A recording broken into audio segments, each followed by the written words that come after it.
Hey y'all, what's up? I'm getting ready to put pot of coffee on and just checking in. I cannot believe that Thanksgiving is almost here this week. Ain't that crazy? Oh my God.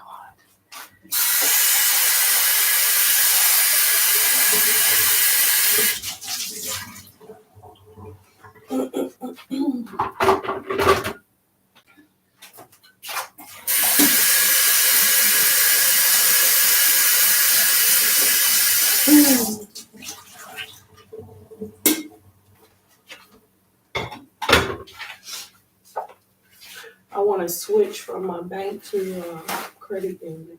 That's what I want to.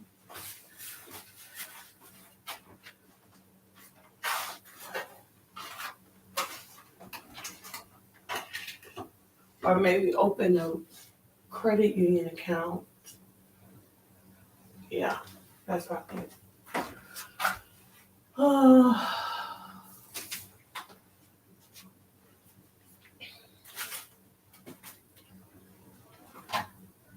So which coffee should I do?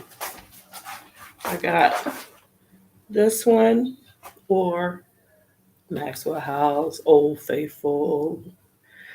Which one should I do? Put it in the comments. I'm gonna do, I think, Starbucks.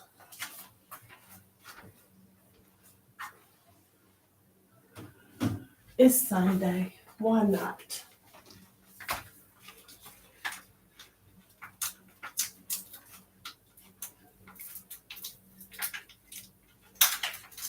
I take mine closed.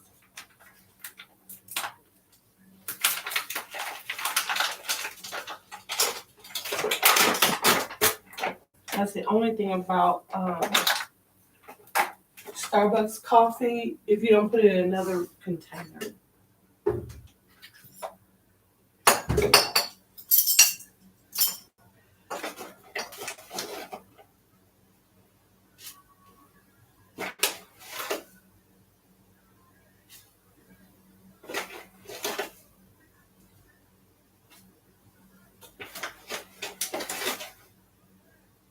All right. I think put a little more, just a little bit. I need to get some hot chocolate for Thanksgiving.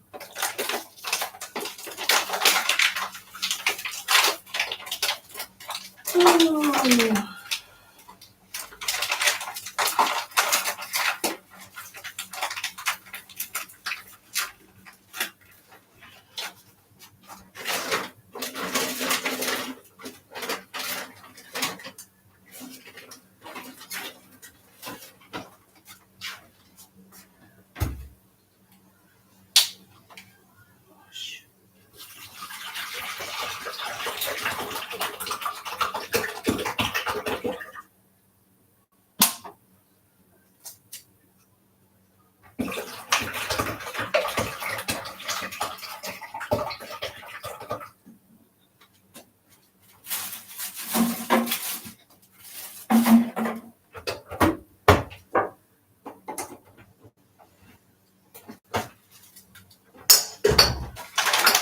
I have the FIFA World Cup on in the other room. So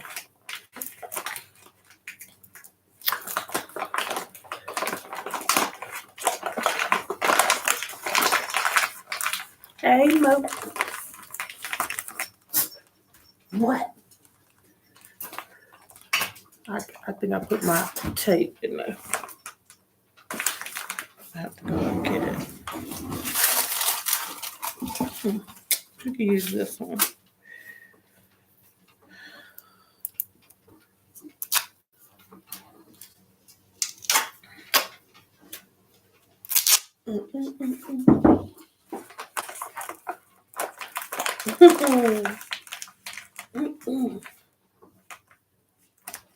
Tape it back up.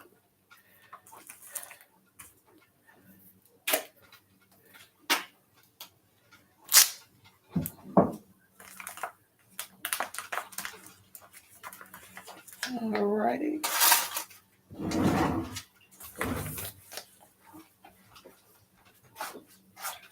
And while that is percolating,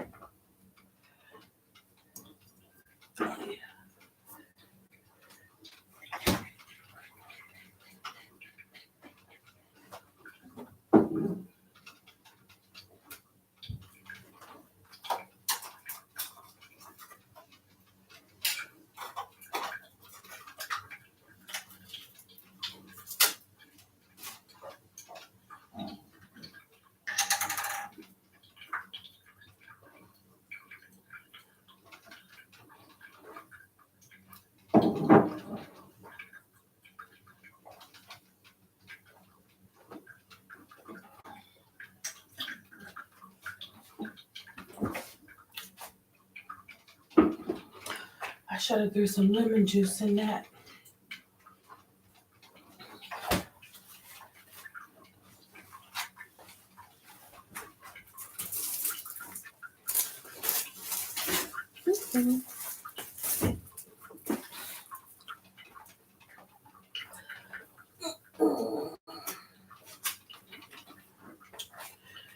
I don't know what these is, child. Red Devil pepper sauce. I think we used to have that when I was younger.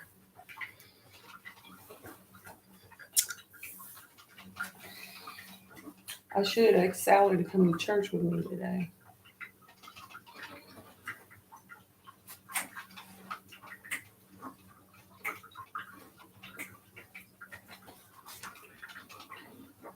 She's an old person. She knows what she wants to do, what she don't want to do. That not God. I be wanting to try to put coffee in these, but they don't seem like they're for coffee.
I got the FIFA World Cup on in the other room. It just looks so amazing to me.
I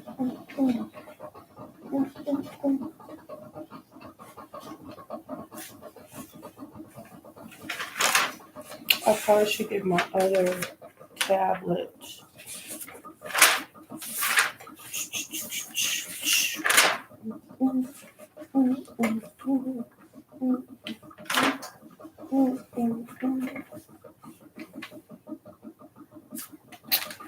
Let me see this.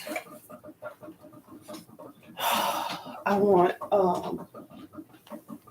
a cabin with a breakfast nook that goes out into the woods where the deer come right up to um, my deck. That would be so nice. It's probably happened before. That's why I can see it.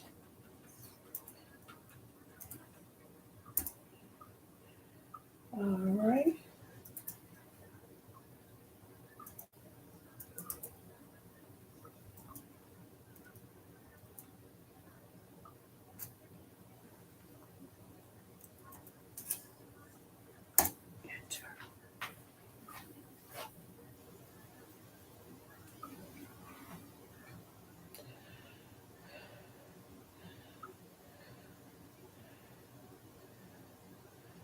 Okay. They're getting very versatile. Let's go here. You hear them? They just going crazy. It's morning time here, but it's evening time there. You know? Oh my God, I can't wait to get this in coffee. And I gotta get some hot chocolate. Hot chocolate. Hot chocolate.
All right, we got Hugo Vickers, Duchess of Windsor, um, the Duchess of Windsor, Broham calling Chris Brown demonic, me, and what else we got?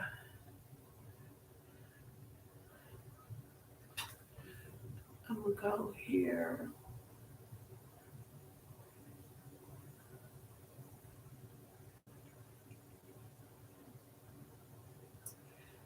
Sagebrush Church. Let's see what they're talking about. I've never visited them. Hold on. Find out what was going on. She found out about Daryl and how he holds his hand during the service. She said, I want to thank you. I never thought that Jesus could be mistaken for a 40-year-old chubby bald man. But I don't think he has a problem being mistaken for you. Thank you for being Jesus to my grandfather. Oliver Lee passed away. reluctant follower of Jesus can be used to be his hands and his feet, what could he do through you if you would just make yourself available? What are you good at? What are you passionate about? And how can you leverage that for the kingdom of God? Let's pray. Dear Heavenly Father, we're bored with life. And the reason we're bored is because we're not doing much with the gifts, talents, and abilities that you've given us. We don't wrestle with these questions. My goodness, we are on this earth on average 28,000 days. Yet we don't even take a day to consider what we're good at, what we're passionate about, and how we can use it. I pray that would change. I pray we'd step out of our comfort zone. I pray we'd stop making excuses, that you would stir something within our heart and our soul, that we know this is why we were made. This is why we were created, to do ministry like this. Help us, God, to have the courage to see a need and to meet it. In Jesus' name, amen. You're here with us. Right, how are you going to use your God-given gifts and oh my God. Let's go back, you guys. That means that their white parishioners aren't giving money like they used to. And you know why? All right, let's see. Some guy named Jacob has been arrested. Go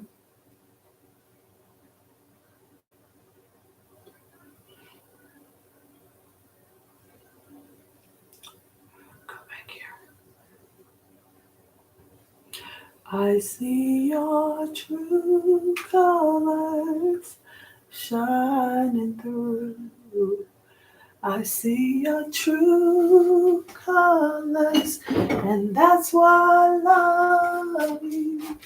So don't be afraid to let them show you your true colors. True colors are beautiful, like a rainbow. And that's a good thing.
I'm going with Italian today.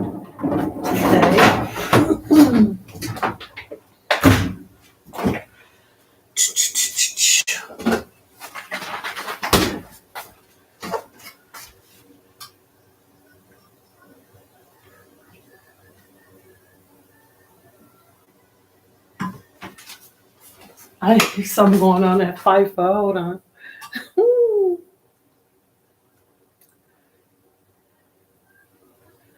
Stop. Before you do any holiday shopping this year, you really have to see this. I'm going to show you one simple trick that'll save you a lot of money when you're shopping online. Oh, Lord. Shopping online using the exact same trick I'm about to show you. watch this. I can show you how to get the sweetest deals online when you shop from major retailers I like want Amazon. to skip. Can I? Yes.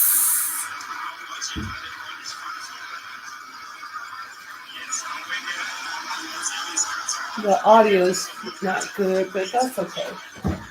It doesn't have to be perfect.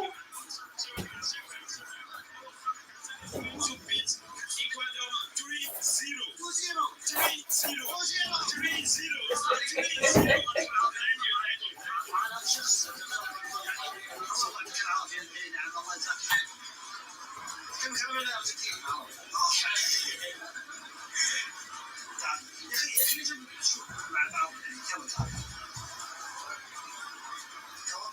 لمباراة منتخب قطر والإكوادور أول مباراة في كأس العالم 2022. والله هو المنتخب القطري ما شاء الله عليه يعني في عناصر قوية وحلوة وإن شاء الله يكسب 1-0 إن شاء الله. Michelin.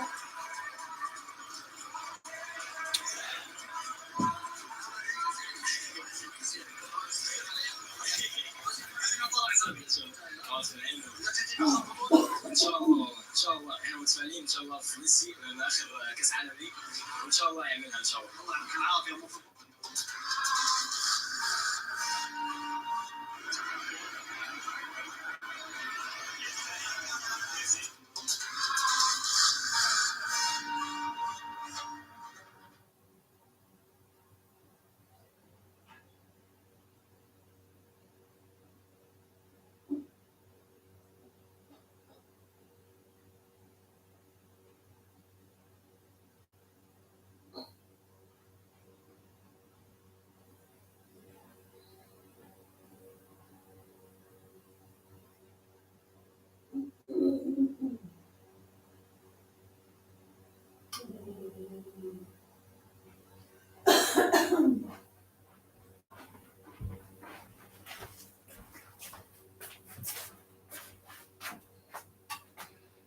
FIFA World Cup ceremony live from Qatar. It's like 6 p.m. there now. Let's see.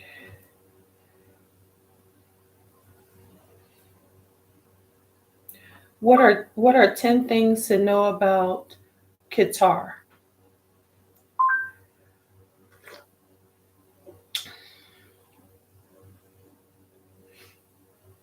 "15 things you didn't know about Qatar."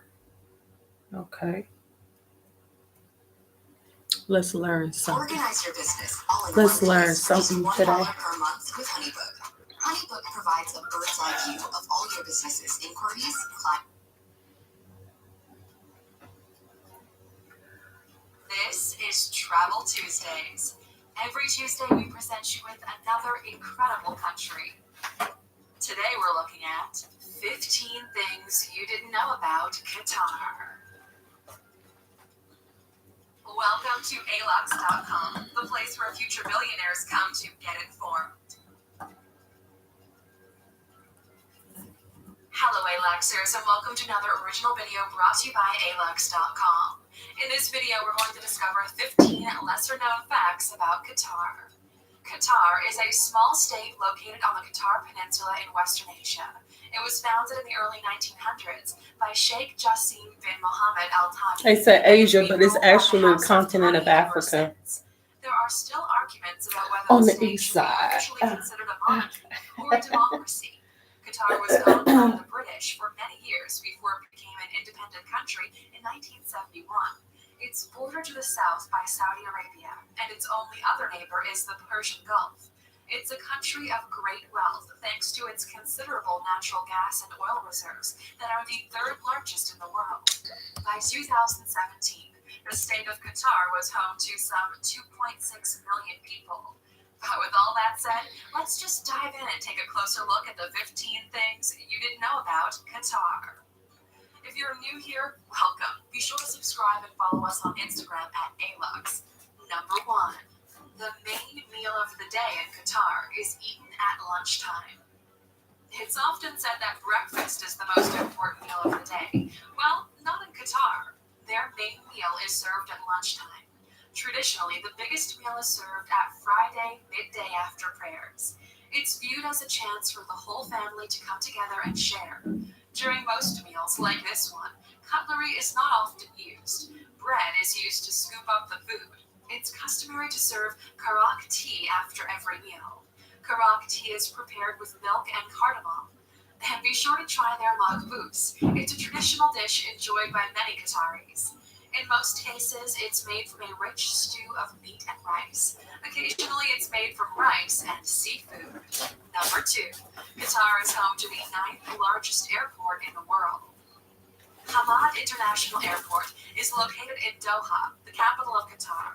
It was officially opened in 2014 following the closure of the old airport, and it covers a total area of 5,500 acres. The airport handles close to 50 million passengers annually. This makes the airport the second largest in the region after Dubai. The airport designers went with an oasis theme, so most of the buildings are adorned with water motifs and desert plants growing on the roofs.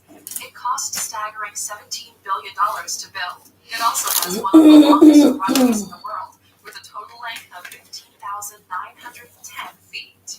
Number 3. Qatar has some of the lowest gas prices in the world. Qatar is one of the world's leading producers of liquid petroleum gas, so Qatari citizens enjoy some of the world's lowest gasoline prices. As of January 2018, the cost of a liter of gasoline was 57 cents, which is a little under $2 per gallon. This is almost half of what a liter of diesel costs in the USA. While it's true that most countries access petroleum at the same international prices since governments influence the price through taxation, the government of Qatar offers subsidies to allow citizens to pay very little to drive their cars. Number 4. Qatar has a very strict dress code. Qatar is a predominantly Muslim nation with a very strict dress code. Men usually wear a thoub. This is a long white shirt worn over cloth trousers, with females wearing a black cloak known as an abaya. Even tourists are expected to respect the dress code. For instance, female tourists are not expected to be walking around in miniskirts. The rules apply even when you're sunbathing. In fact, tourists are advised to, at the very least, wear a long t-shirt over their swimsuit. Number 5. Hamad bin Khalifa Al Thani is the richest man in Qatar. Today, Sheikh Hamad bin Khalifa is estimated to have a net worth of $800 million. He acquired most of his wealth while he served as the Minister of the Interior. This position gave him power to decide on the economic activities of the state. Sheikh Hamad bin Khalifa was born January 1st, 1952. Unknown to many, his mother died soon after giving birth to him, and he was actually raised by his uncle. In 1995, he seized power from his father when his father traveled to Geneva. He later froze his bank accounts to prevent any retaliation. His father was finally allowed back into Qatar in 2004. Apart from oil, he earns money from a South African company called Aphrodite. He also has previously attempted to buy several football clubs, like Manchester United and Rangers FC. Number 6. Saudi Arabia once invaded Qatar. Qatar has always been in constant fear of attack from its neighbors. Bahrain and Qatar were initially under the control of the Portuguese from the early 1520s. Later, they were forced out by the Ottomans.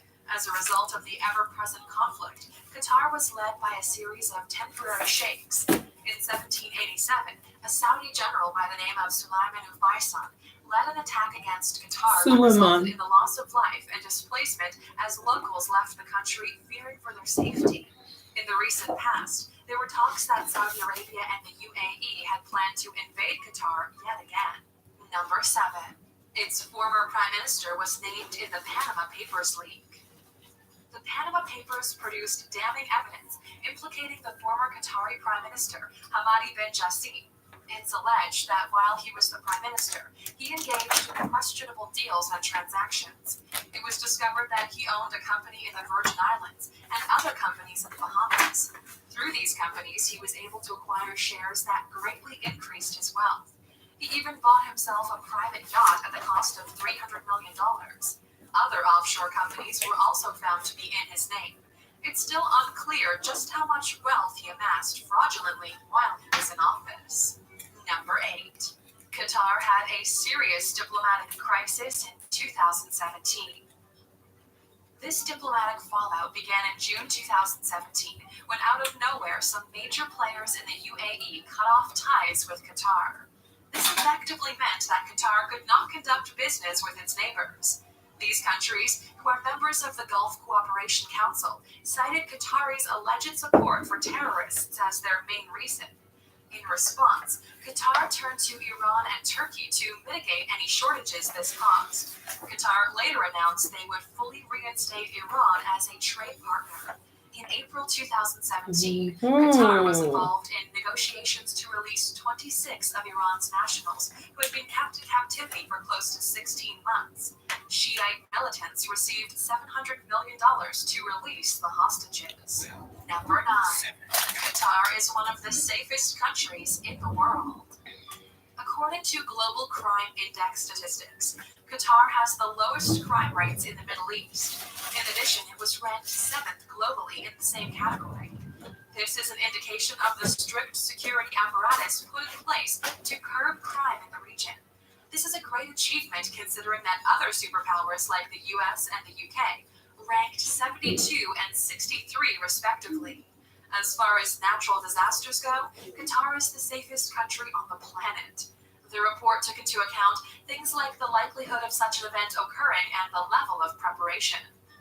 Number 10. Qatar is the richest country on the planet.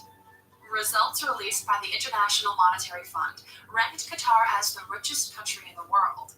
The country has a population of about 2.3 million people, but it boasts $125,000 US per capita, with this number expected to climb even higher in the coming years. Most of its wealth comes from the sale of petroleum, even though it's also known to be home to some of the best airlines. Despite its turbulent past and the ongoing diplomatic crisis in the area, there's no stopping this desert state. One sign of its wealth is the skyline that's littered with some of the tallest buildings in the world. If you want to check out another rich location not too far from Qatar, click in the upper right-hand corner to watch our video, The 15 Things You Didn't Know About Dubai. Number 11. In Qatar, women are still discriminated against. Although today women are allowed to attend colleges and work, the country is still included among the top 5 biggest pay gap countries in the world. The colleges that women attend are still segregated from men. Practices that have been done away with in most cultures, like arranged marriages, still happen in Qatar. The political class is still heavily dominated by men, and the country may be ranked first in terms of wealth, but its treatment of women leaves very much to be desired. Number 12. Qatar will host the 2022 FIFA World Cup. Okay, this is going to sound a little nuts, but the fastest and easiest way to make passive online income on Amazon is to never sell physical products. I never have, and Amazon's consistently paid me $20K a month. My business partner Roy never has, and he's done even better. Amazon's paid him Qatar was awarded the opportunity to host the World Cup tournament by FIFA in 2010.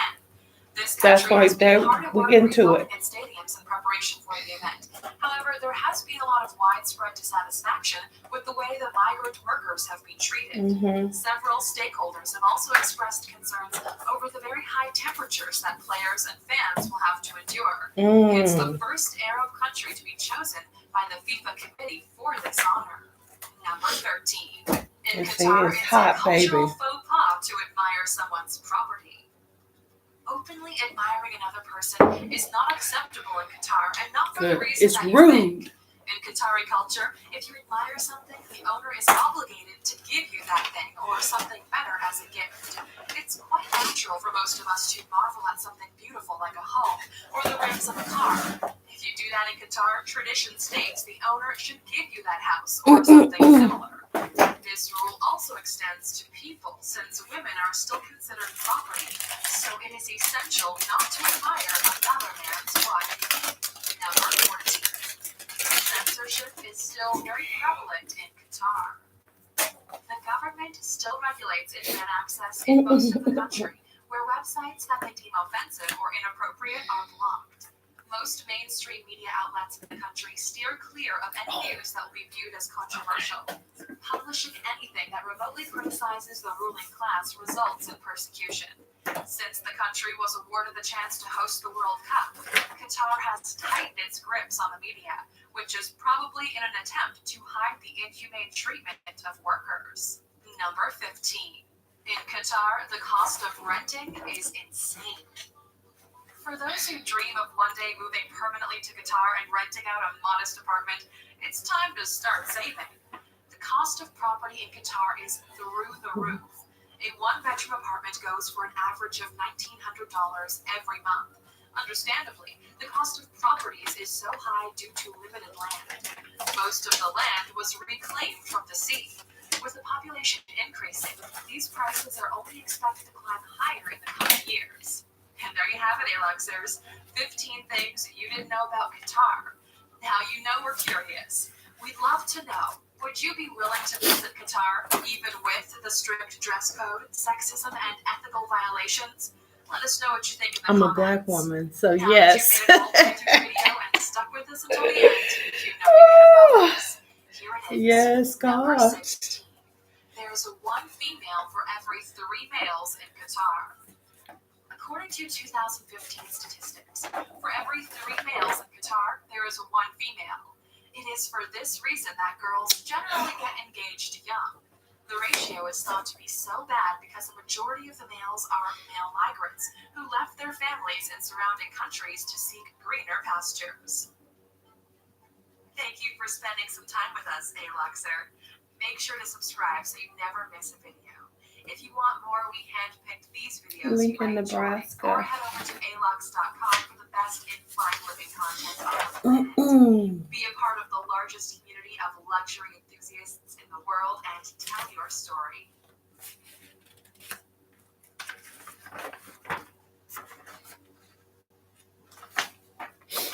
So that's cute Qatar. Hold on. It's a lot. Let's see. Are there Black Americans in Qatar?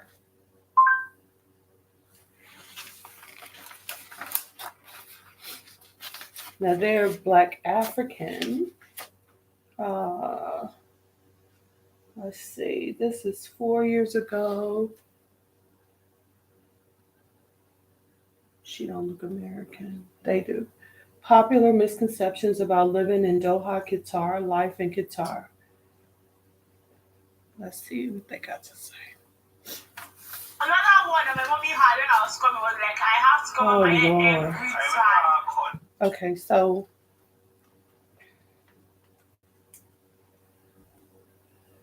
let me see this lady. I think these are mostly Black Africans. Yeah. So not Black Americans in Qatar.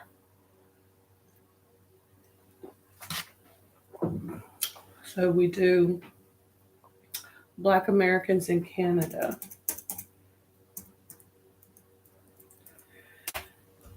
I should do Black. Never mind.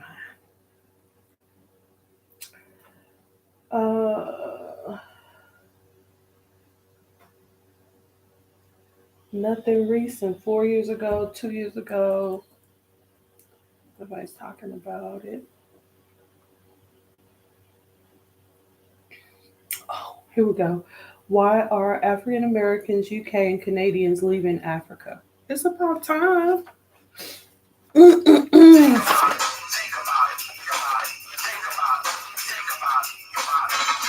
What's up, family? This is your man, not your boy. Black to Africa. Only if you're prepared to. But, I want to go ahead and discuss this right here. The top 3 reasons people are returning home or the country they're from, leaving Africa. Now, I've been to 13 countries in Africa. I've traveled. I just got back. I'm about to leave here in 2 more weeks. Mm-hmm. Be back over to the motherland. And I'm going to be establishing more of my so-called building my kingdom. But I want you all to understand the top 3 reasons. How do I come up with these top 3 reasons? Because I talk to people email me, people that I've interviewed, people that have shared, whether it's their own stories, testimonies, whatever, on the reasons why they had to leave. Of course, the number 1 reason, drum roll, please.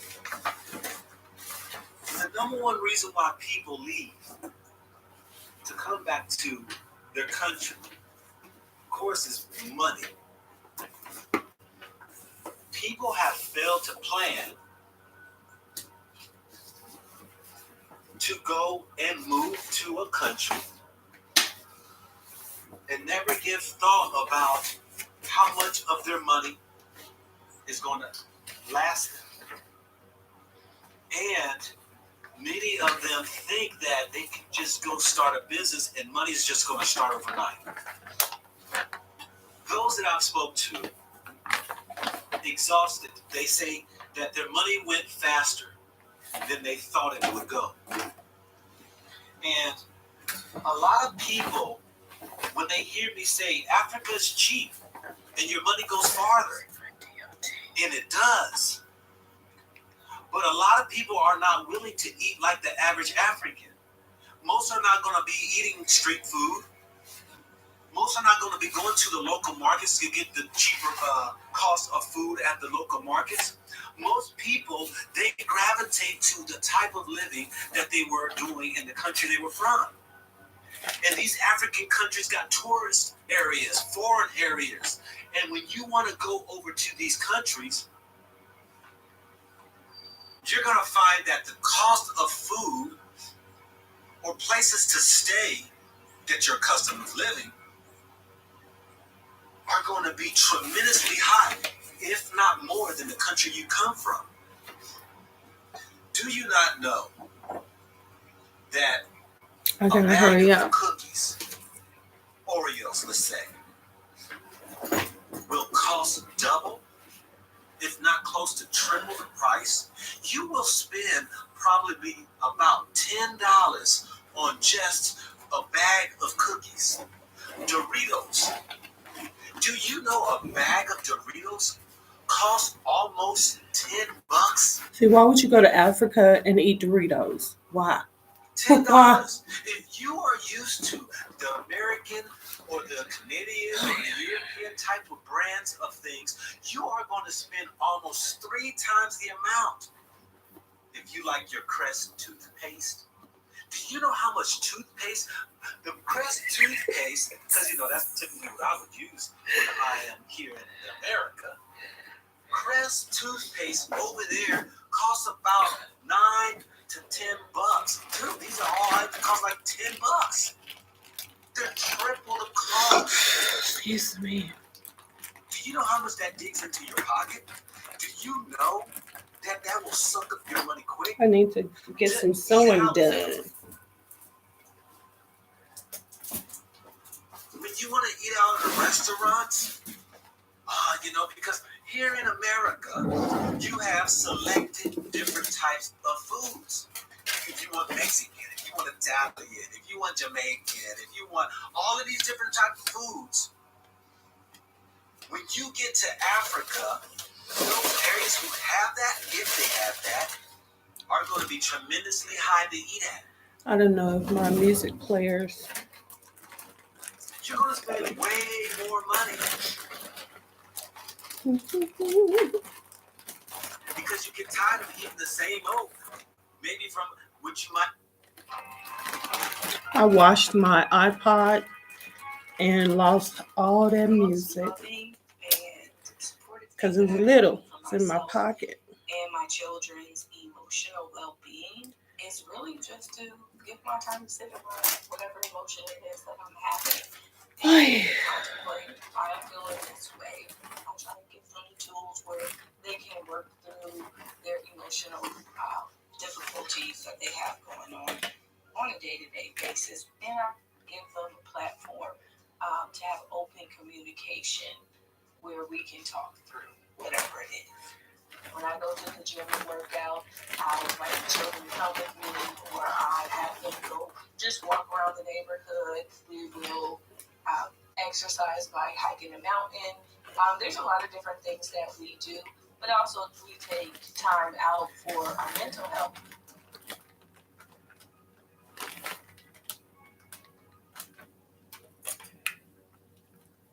Hey guys, Joby Mathis here, and I question need to get the adapter. my personal assets invisible. Well, first off, can you even do that? And the answer is yes, you absolutely can. I'm going to show you 3 major issues that you need to hit, and then I'm going to invite you to a special event. So number 1 is There we go. might not be a good cook, or you don't like to cook. If you are eating out and you're like, I want a burger today, a burger going to cost you about $7. One person. Now add it up when you got 2, 3 kids and a wife or a husband. Then you want to go ahead and buy the items that you're so used to, whether it's dishwashing liquid, whether it is clothing, whether it is, whether it's cleaning items, whether it is, the food, or whether any item that's got to be imported in, it is going to be a task on your pockets. You have to understand that's the number one reason why people, they exhaust their money and they have to go back. See it. Then you want to live in a place that is so-called conducive to you. I gotta have my air conditioning in every room. I gotta have my hot shower. And those places cost money. Who's got that? I want the nice, sleek place. I want my place where I got, cabinets. I gotta scan, separate these by taxes. This has a certain way. It looks this way. It's got a pool. This is what is exhausting and killing a lot of people. Then you want to get out and about. You want to travel. Transportation. That's added cost. A lot of people who are giving you these cost of living. Google AdSense. A lot of them, ain't gonna say all of them. They're only giving you Step just one. a portion of what their cost Google is. AdSense. Most Can you people see I it? meet don't know how to budget. I've helped many people in budgeting, finances. Payments. You will be amazed that people do not add up every penny that they spend. Many people, they will tell you, well, this is what my rent costs, and this is what I spent on food, really. And I gotta go, y'all. I'm gonna be late. Everybody don't watch every penny they spend. They're not meticulously writing down every penny, but then they will do a YouTube video and tell you, I spent $700 a month. But they left out a whole lot of other information. And then you think you can get that. A lot of people don't tell you how they're making it. Some people are retired from the military. Some people who are receiving Social Security. Some people, they may have off for their 401k. They don't tell their business on YouTube. Oh, I sell things. We just sell some things that we got. I have a internet business, that I'm doing. But they're not telling, a lot of people not telling you the wholehearted truth. Some might have their in-laws, their mother-in-laws, or their moms, their dads, who might be seniors that you don't even know. I watched a YouTuber who was on there for 3 years, never showed that their mother-in-law was with them, who got the Social Security to help defray the cost of the expenses that they were encountering. Until after the fact, when they were gone, and then they disclosed that information. Don't you think that's important for somebody to know?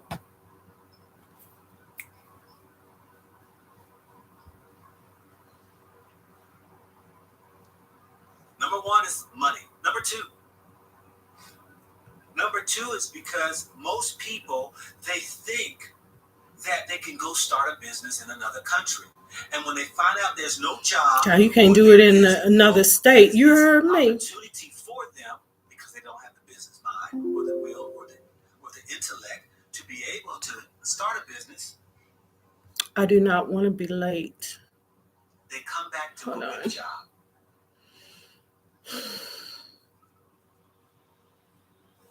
I've said this before in my videos. Try my junk right email. Here. If you don't have a business in the country you're leaving, it's going to be twice as hard for you to start a business in the country you're going.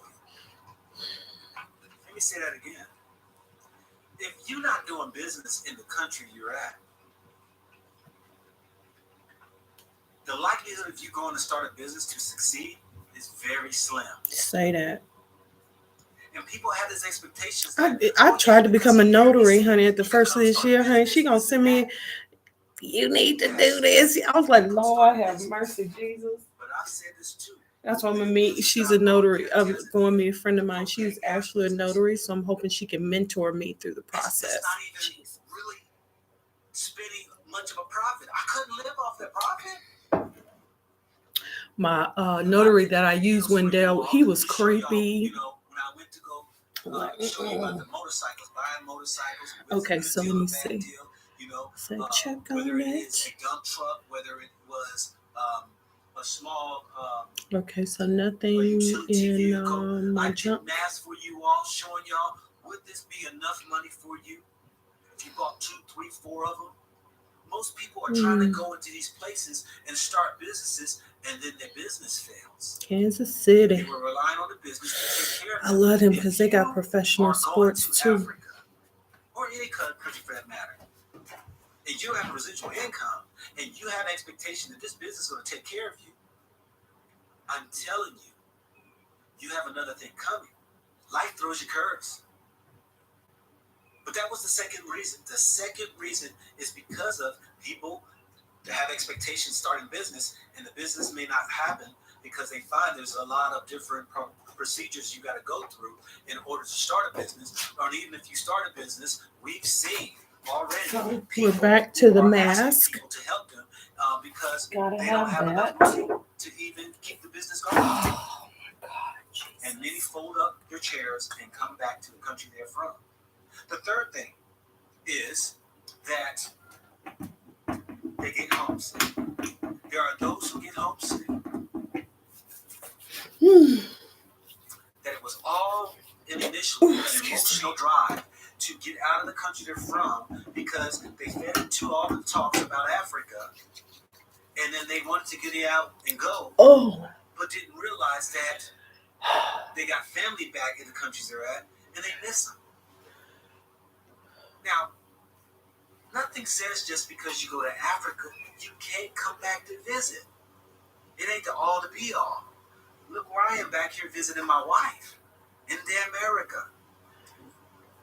Because not everybody can do what I do. Not everybody can do what somebody else do. So my thing is that you're going to miss family members. And you are going to want to come back. So with that, family, keep that in mind. I don't know where my hats are. That when you go over to Africa, that you don't what you think is going to be the same way here. It's going to be totally different. Living conditions, cost of living, missing family members, not connecting and really maybe getting friends that you're used to, language barriers, weather. Keep that in mind, family. This is your man, not your boy. Go black to Africa. Think about it. Think about it. Think about it. Think about it. Think about it. Think about it. We're in Houston, Texas. Hi, nice to meet you guys. About to venture into one of the most notorious areas for child sex trafficking in the United States. My daughter has a price tag on her. Child. It's quite early. We've already had gunshots. 7 to 8 rounds of gunshots. We meet those who survived this nightmare. I was like, oh my God. Like, I was trafficked. The pimps who profited from selling women. You were getting a cut of the money. All money. All the money. And those risking their lives to recover young girls from the grip of exploitation. You see it firsthand, she's just a baby. Bissonnette, baby. I used to stay close to Bissonnette, but I was on Fondren, a right angle away from Sharpstown Mall, across the street from Houston Baptist University and University Savings, right? Houston on a Thursday night. We're in a parking lot where a private security team is assembled. Hi, nice to meet you guys. Wow, this is a team. They're getting ready to accompany a group doing outreach work speaking to trafficked girls. One of them is Robin Corey, whose daughter Kristen was trafficked and remains missing today. Private investigator Betty Simons has been helping her on research. You always go out rolling this deep? Why? I mean, we're in Betty has Houston. recovered 45 underage girls from sex trafficking. It's dangerous work. What should we expect out there? You just don't know what's going to happen. We're stepping into their territory. You know, so we all are taking a risk by being Mm. From cars, the security team will monitor Robin and the group doing that. I don't know how this is happening. Most are I professional bounty hunters, making money catching fugitives. it's funny how you don't see things that you're not meant to see, right? Growing up in Houston, I would have to close at my job, catch the bus. I wouldn't go downtown. I would catch the bus from the southwest side of Houston, transfer in the medical center. When the bus would come through the medical center before we head to downtown from the west side, I would get off the bus in the medical center because the hospitals are open 24/7. There's people coming and going from work, taking their breaks, nurses, medical people. Hold on. I'm going to put it on pause. So I wouldn't go downtown. After dark, I wouldn't go downtown. I wait for the next bus in the medical center that would be going to the southeast side.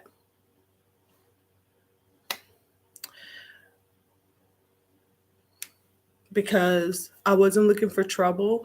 I didn't want to get felt up. I didn't want to do anything nefarious. Let me do this here while I do this. I'm gonna talk because I'm gonna be late at this point.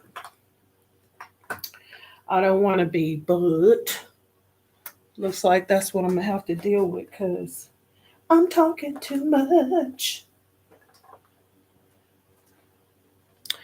So if you're in H-Town and you don't have a car and you're having to catch the bus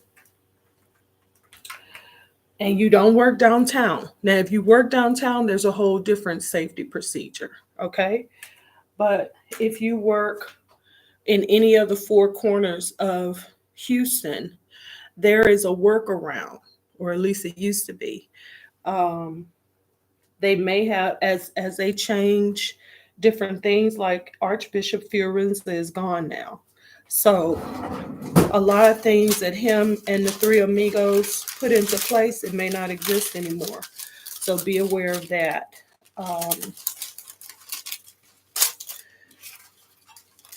What can I tell you?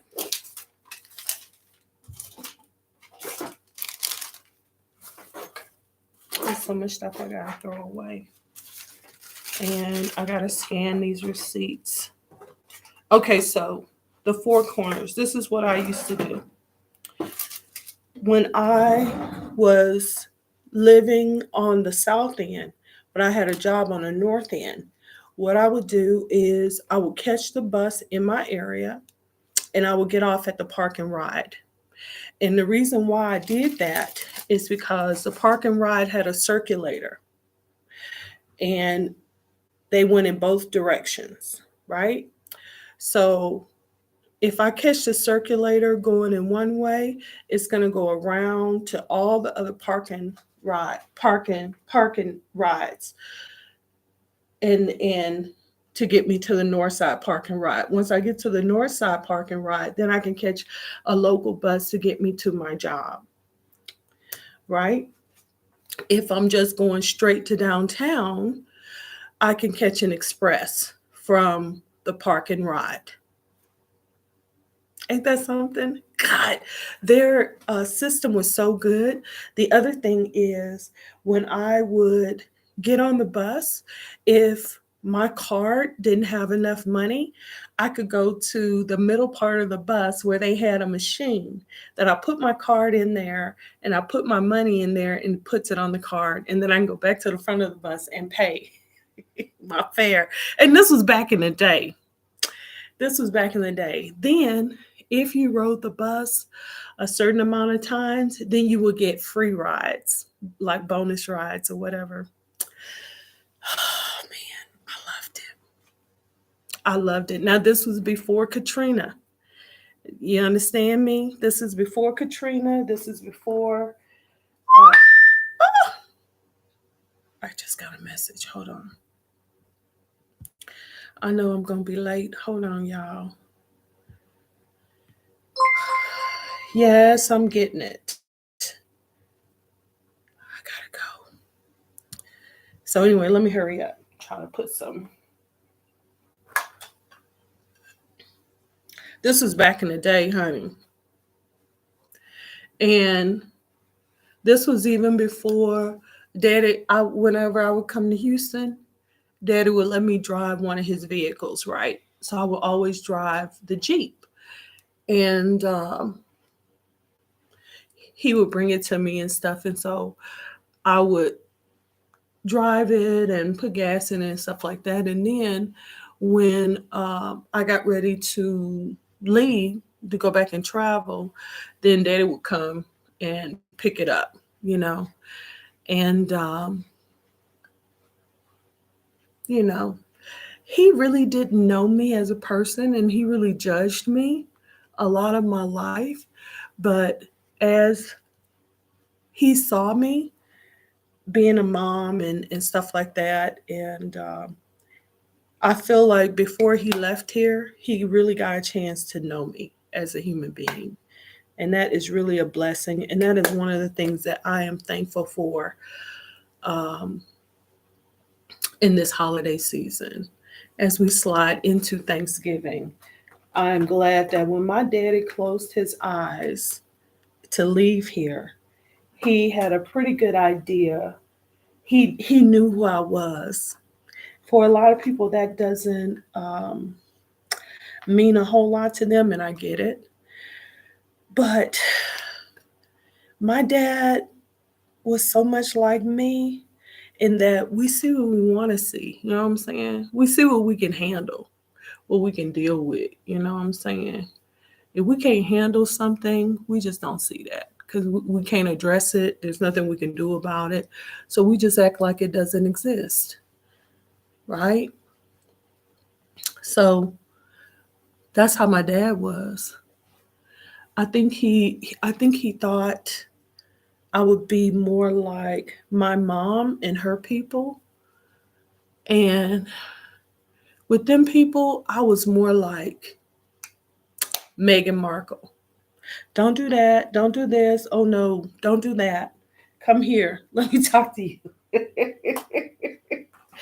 Which they, of course, hated. And who could blame them, you know? They out here trying to um, accomplish their destiny, right? And it was so funny to me that my destiny didn't have anything to do with their destiny. Because you think that when you're in a family that you're on the same wavelength, but it's not true. It's not true. You gotta kind of see, you know, you kind of gotta see what's going on, what the good Lord is doing. And for my dad, I don't know why I'm thinking about him right now. God bless him. Bless his spirit. Bless his soul. Daddy, if you around, I need you to help me to get, you know, and I want to move to, you know, I'm not letting my right hand know what my left hand is doing. But I got some things that I'm working on, y'all. I do. I do. I do. I do. I'm going to be late. I don't mean to be, but I'm only 4 minutes away. Praise God. I do not be trying to go way out of pocket. You know what I'm saying? Okay.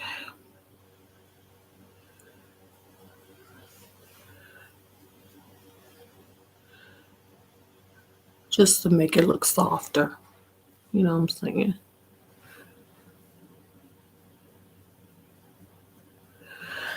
Alrighty, and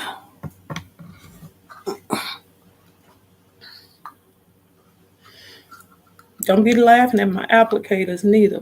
But I just because my stuff get low, don't mean that I don't. Yes, this is a plastic fork.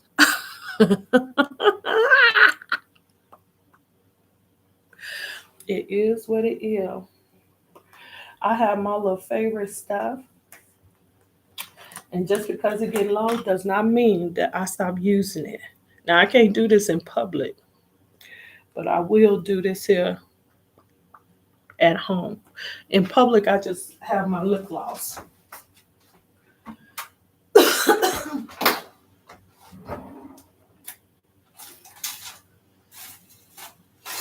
Hold on, y'all.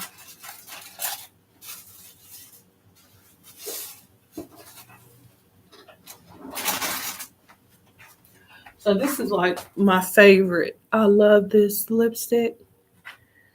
Um, when I was younger, they used to have this little applicator thing, but I don't even think they sell it anymore because they don't want you to use all the lipstick, you know. They want you to buy more and buy more. I won't do it. Now I could probably get it from another country, but yeah. Love this lipstick. Love it.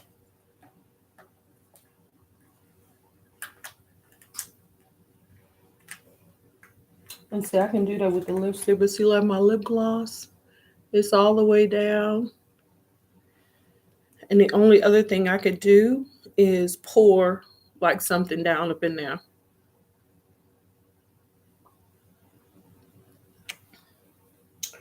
So I haven't figured out a way to stretch my my lip gloss. This is another one that I love. And again, it's down in there. So it's got some more in there, honey. So I'm gonna get that. I'm gonna get that, honey. Yup.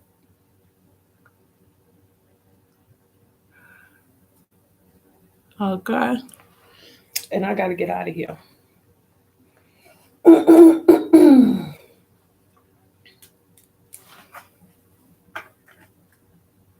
I got my coffee. This is a thing that people be doing. I'm not doing it today. I'm not doing it. Putting on bronzer, and it's 39 degrees here, child. Who you kidding? Okay, and I got my mask.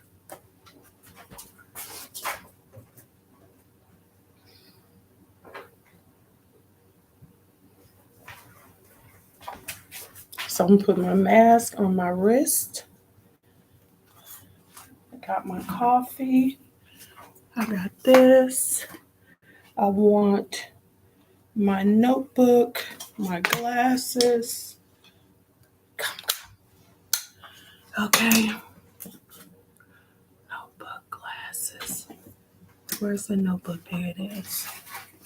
I gotta go, y'all. I got 9 minutes. It takes me 4 minutes. I gotta park and then walk in. All right. So thank y'all for hanging out with me this morning. I don't know what's gonna go on with the FIFA World Cup, but I hope all goes well and nobody gets hurt or anything. And I will talk to y'all later. Bye. And look, I'm gonna check and make sure it's not too. I think my eyebrows too heavy. Okay, bye.